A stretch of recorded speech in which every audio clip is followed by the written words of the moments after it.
anxiety is regret. I regret to inform you that I slipped the other day. It was nothing major, though I suddenly felt that way at the time, and I am okay now, but I slipped back into my old patterns of self-hatred, anguish and abuse. I did nothing to harm myself, which is good news, as I have gone to great lengths to say that I have not self-harmed in 3 years, and that is an achievement of which I am very proud. It was late. I was late, too late, and missed a meeting which I was truly looking forward to. I was not feeling great the days before it and had trouble sleeping that night, so when my first alarm went off, I thought it would not be too bad, as I had another set for 30 minutes' time. But something had gone wrong, and my other alarms didn't wake me. I ended up sleeping for another 3 hours and was already half an hour late. I swore, I cried, I berated myself.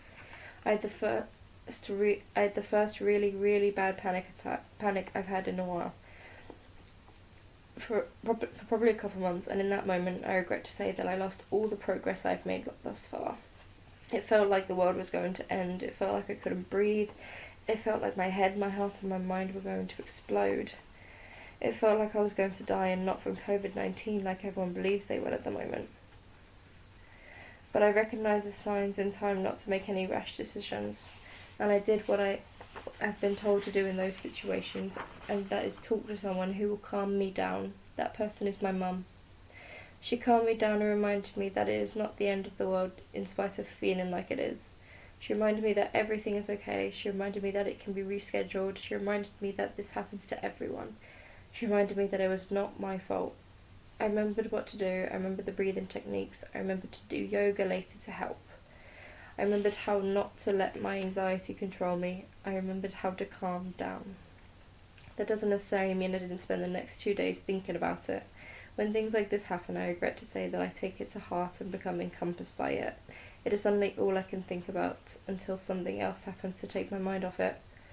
I also regret to say that I ignore my friends during times like this. I see that I have messages from them and I choose not to open them, whether they are good or bad. I do it to protect them. I know what I'm like when I get into these moods, and I know people don't want to be around me. I don't want to be around me when I'm like that. If I didn't have to, I wouldn't.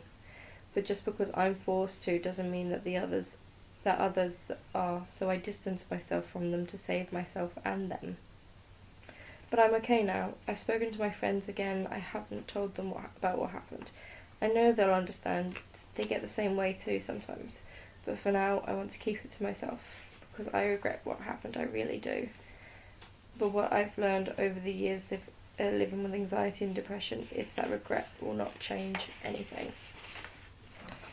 Yeah, so first of all, with that one, I want to say sorry about the COVID-19 thing I wrote in that. Obviously, I wrote it at a different time. I wrote that on the 16th of March when it wasn't so bad. I mean, like, obviously it wasn't great, but it wasn't as bad as it is now, obviously. So I regret to say, I regret writing that. So at least it goes with the story.